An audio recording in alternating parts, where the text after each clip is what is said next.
Now we have our anchors Sean Gables and Blair Miller out there. They are with, who are you with right now, Sean and Blair? We're with Jimena. Yeah, and she's a 10th grader here at Apalachee High School. And thank you so much for talking with us. Some of these students have been just coming back and meeting with their parents, and you're here because your mom let us talk with you, and we really appreciate it. And we're so sorry everything you've had to go through today. First and foremost, how are you doing? I'm doing good. It's just like, I don't know, it just happens so random. Like, everything happens so fast. So take us back to when you first heard that there was a lot of commotion. What did it sound like? What did you hear? And at what point did you realize this is getting scary? Well, we were just talking. My teacher was telling us to go, telling us to go back to our seat because we were just reviewing and stuff.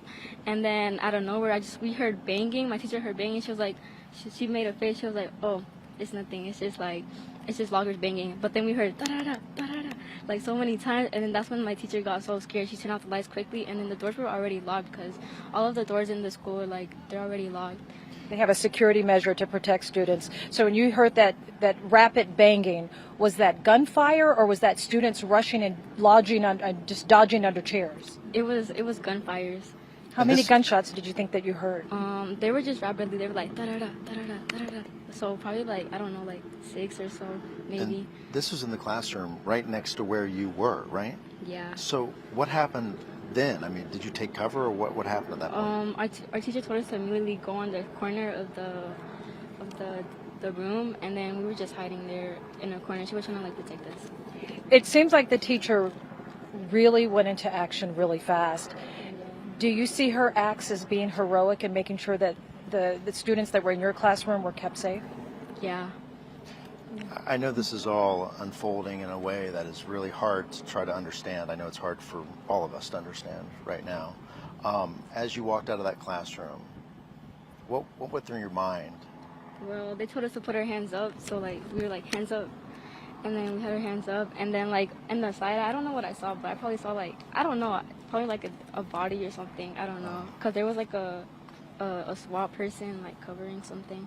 And then as we were walking to our right, that's when like I saw like 2 girls. They were like injured. One of them had like blood in her arms, and then one of them was like in one of the beds for like to take you to the hospital.